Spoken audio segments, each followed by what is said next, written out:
You notice it first when you walk into a room already half full. The laughter is slightly louder than you expected. The chairs are arranged at angles that seem deliberate, though you don't know why. You pause near the edge, adjusting your sleeve or shifting your weight, because that's what you do when you're not certain where you belong. The sound of your own footsteps feels louder than anyone else's, though it isn't. And then there's that split second where you wonder if anyone noticed your pause. You think they might, and almost immediately tell yourself it doesn't matter. Yet the thought lingers, like a shadow brushing the back of your mind. Something about being noticed in the wrong way or at the wrong time has an almost magnetic pull on attention, even when you try to ignore it. You sit at the corner of the table, holding your coffee, and notice how your fingers curl around the cup. You aren't thinking, but your body has rehearsed these movements hundreds of times. Your eyes drift, catching snippets of conversation. You laugh quietly when someone says something mildly funny, even if it isn't directed at you. And in that laughter is a quiet test. Am I part of this, or am I just here? It is a familiar tension, so familiar you rarely name it. You felt it on a subway, in an office meeting, in a dinner party. A subtle cue triggers it. A glance, a pause in conversation, someone's posture, and you adjust. Not deliberately, not consciously, but through habits you've learned to perform without thinking. There is an almost invisible choreography in the way you move to fit or to avoid being noticed. You've sometimes caught yourself in the mirror practicing a smile, a nod, the angle of your head. Maybe it was vanity, maybe caution. Later, you tell yourself it was nothing, just a fleeting thought. But in that thought is a deeper recognition. Some part of you has always been negotiating space, identity, attention, and most people do this without naming it. You realize now that these moments aren't about other people at all. They are about the way your own mind signals the world's distance, how quickly it measures, weighs, and adjusts. You can feel it, a quiet pulse of self-consciousness, not dramatic, not urgent, but persistent. And often, before you even notice, it has already shaped what you do next. Sometimes it feels like a subtle betrayal. You want to act naturally, and yet the body has already acted. The head tilts, the shoulders shift. The words that would have flown free now pause behind your lips. And then the thought arises, maybe everyone else is doing this too, but in ways you can't see. Perhaps the patterns you catch in yourself are everywhere, but invisible. You find yourself wondering if this is what it means to be human, or maybe it is what it means to be alone, together. There's a strange comfort in thinking that, but it also prickles, because it is true in a way you can't quite speak aloud. Most of life is spent adjusting before understanding why, reacting before noticing what moves you, and never naming it out loud. You walk past the kitchen and hear the hum of the refrigerator, the clatter of dishes. A fleeting thought crosses your mind. Maybe these small, everyday sounds anchor you more than people do. You catch yourself smiling faintly, unsure if it is recognition, amusement, or relief.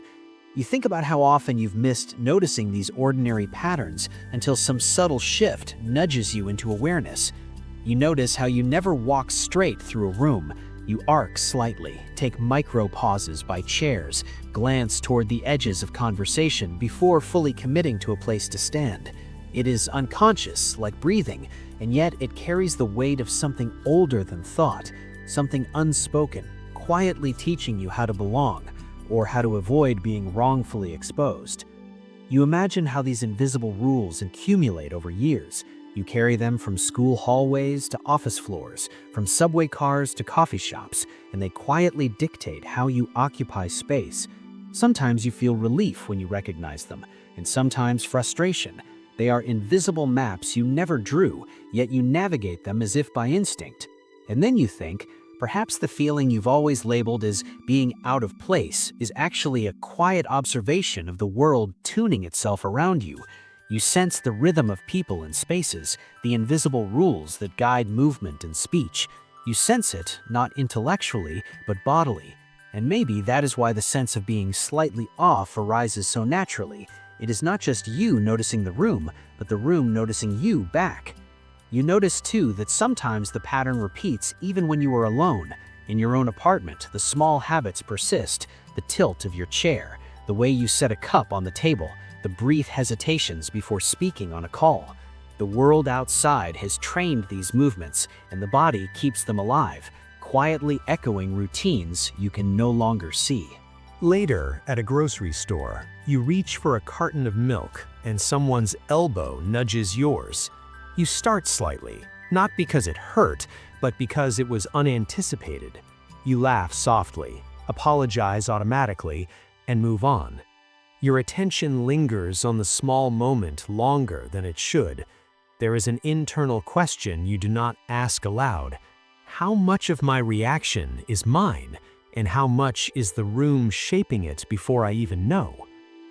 You find a chair at a cafe, the kind that faces the window but not directly the street. You sit and notice the way your hands wrap around your coffee, how your shoulders lean forward, how your eyes drift to watch people walking by. You catch yourself adjusting again, nudging your body subtly to fit some unspoken expectation you can't name. The realization hits softly. The body knows what the mind often misses.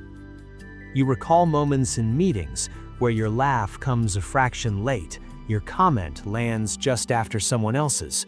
You imagine it in slow motion, the microsecond timing, the quiet decisions your brain makes to align or misalign. You wonder if anyone else notices these tiny adjustments, or if they only ever notice the ones that fail. And then you wonder if failure is the only honest signal the body gives, because success is silent, invisible. You think about evenings alone when you replay encounters in your mind, not to criticize, but to trace the subtle currents you missed. You imagine the people around you performing their own invisible negotiations. You feel a quiet kinship in imagining them, a subtle easing of the tension, though the unease lingers.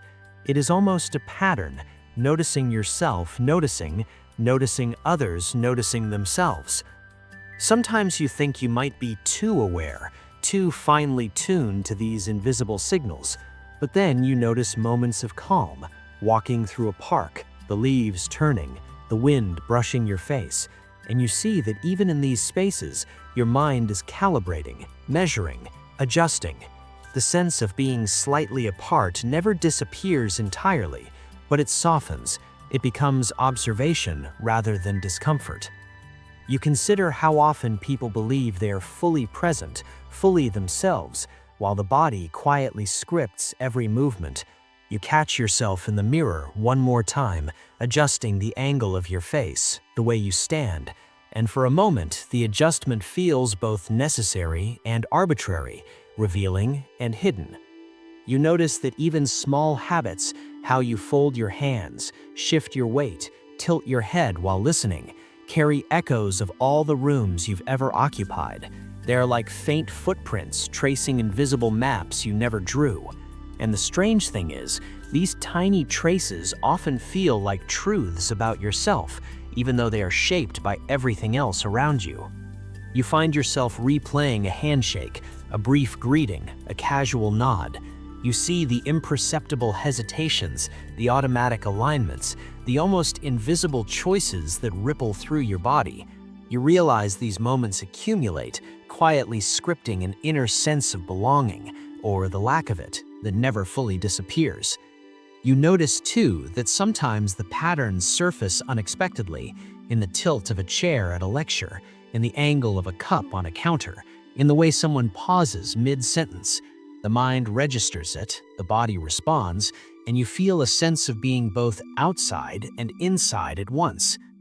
In the evening, the hum of the refrigerator feels different. You linger in the quiet, noting the habitual ways you arrange yourself in space, the small gestures, the invisible habits, the tiny recalibrations.